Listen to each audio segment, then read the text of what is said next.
5 tips on making a smoked turkey this holiday season. Stick around and we'll get right into it.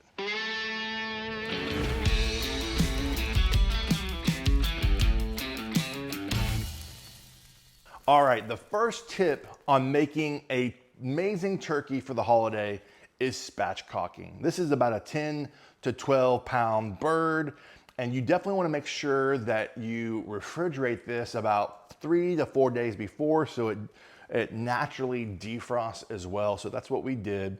Took it out of the package. Then last night we took a chef knife and some kitchen shears, and you'll take the back of this and the backbone, and you're gonna cut right through the backbone on both sides and cut it out. If you have some issues, you can use some kitchen shears to kind of get it through, or from start to finish, you can also use kitchen shears. But the reason why we like to spatchcock chicken or a turkey is to help get even cooking when you're out in the oven or in the grill. And this is also another thing that is gonna add flavor, is by putting this on the grill. We're gonna smoke this turkey. It's gonna add some more natural flavor. So even cooking, it's gonna be just beautiful. It's gonna cook faster. So that's tip number 1. Tip number 2 is dry brining. Or wet brining. So really, number 2 is brining. You choose if you want a wet brine or a dry brine. There's a lot of wonderful companies that you could do the wet brine kits, like Lane's or Cosmos Q, to name a few. There's a lot. Hey Grill Hey has one. Just check those out. But I wanted to show you just an easy, something that you probably already have in your pantry, is kosher salt. And we're gonna just do a dry brine. And so last night I spatchcocked a turkey, and then I used kosher salt, and I used my hand to kind of get it all over the turkey, both sides, and then I put it in the refrigerator overnight. The reason why we do this is it pulls out the moisture, but then sucks enough moisture back in to help produce a beautiful, tender turkey, but also give you even more crispy skin as you're cooking. So that is tip number 2, is the brining portion. If you want to get a little bit more involved, go the wet brine route. That's a lot of fun as well, but already in your pantry, most likely some salt or kosher salt, and you're good to go. All right, tip number 3 is a little butter herb under the skin mix. So we'll just call it the tip is really a butter herb mix. We like to put this underneath the skin. You can use your hands to kind of lift up the skin. I've got some slices of butter here. And so what I'm gonna do first is use my dust bowl. It is a garlic butter flavor, so we're gonna add to that whole butter mixture, and we're just gonna do a nice healthy dose in there. To get the herbs, you could buy fresh herbs, dice it up.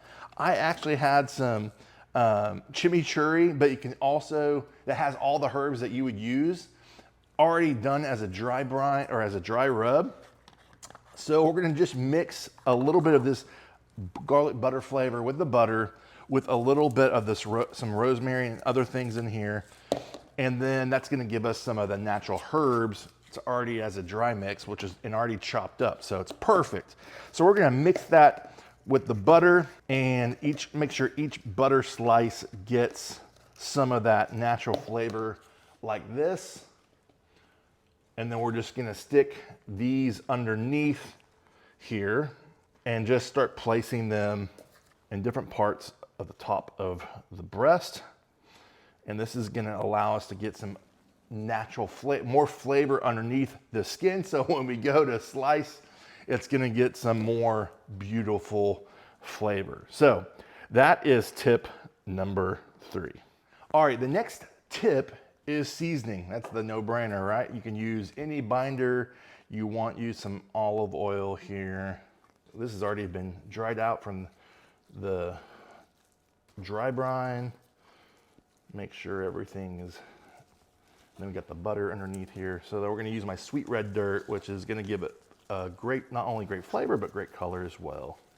Beautiful. This bird's coming together nice. Making sure everything is been hit pretty generously. Sometimes I like to lift things up to get underneath the crevices, but for the most part, the part that we want to see is done. All right, so one of the last tips is making sure you have a wireless thermometer. This is gonna allow you to ensure that your cook is going well. This is the Type Sync Gold. It's a dual thermometer, wireless thermometer. It's awesome.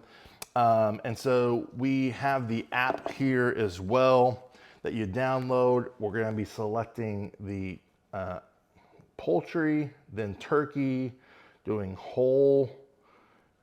All right, 165 is fine. Click start. And we'll do that for 2 probes. We're gonna do the white and then also the dark meat. And then you wanna make sure there's a little line here. You wanna make sure you go to that line. It's the safe zone. And we'll do this as well down here, just to monitor how everything is going. And we are done. This is gonna allow us to take this on the grill, monitor from the base, which has Wi-Fi, Bluetooth, and then also from the phone, it can go through any kind of metal or ceramic grill, no problem. So a lot of cool features. I'll put a link in the description if you're interested. They're running a Black Friday deal right now. And with my discount code of Bartlow's Barbecue, I think you can get this for $129 versus $229. But I'll make sure I have all that information correctly in the description for you. So let's take you out to the Kamado Joe. We set it up at 350 and we're gonna just let it ride. All right, team, so we've got this spatchcock ready to go, the thermometers, and Kamado Joe is set up to 350.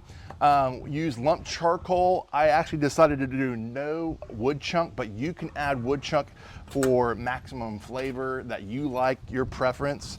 And so we're gonna let this ride essentially for about 50 to 60 minutes, and if we need longer, we're gonna let it go. But I did put some foil pans on here, so for the drippings.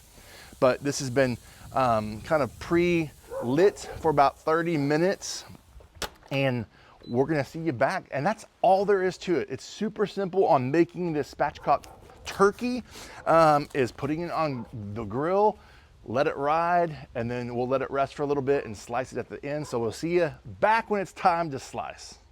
All right, it's at temp. We're at that 165 and 1 parts in 160. We're gonna let it rest for about 5-10 minutes. Put it on this cutting board here. But man, it looks tender. We're scratch test. It is looking, sounds beautiful. Let it rest. We'll slice into it here in a few minutes. All right, friends, it's rested. Now we're just gonna go down here the middle, and you can already see. Woohoo! And then do our best to get a slice here. There we go. Oh yeah, oh my gosh. Is that coming through? You can see the flavor. Oh yeah. I got the crust. Oh man. Taste test, Caleb. Oh yeah. Oh, I can the immediate smoky flavor. Wow. I can taste that herb butter. That herb butter. Oh my gosh. And then the sweet red dirt. Guys, this is super, it's almost like Cajun style. I didn't even mean for it to be Cajun style. But sweet red dirt, that little herb butter underneath combo, you can even see it down here. Oh my gosh. All right, friends, I hope you found value in today's video, but you could see this is so flavorful, that sweet, that Cajun flavor, crispy skin. This is how you get crispy but tender turkey, is spatchcocking it, you're salt brining it, you're doing all these steps using that thermometer to make sure you get tender, juicy turkey. It was seriously so good. That butter herb flavor also just, I'm tasting it as I'm talking. So I'm gonna slice this up off camera and save this for some turkey meat for the week, because we're a few weeks before Thanksgiving, so this is where this is going. And if you're finding value, let us know in the comments which step and tip helped you the most. And from my backyard to yours, less hate, more love, good barbecue. Till next time.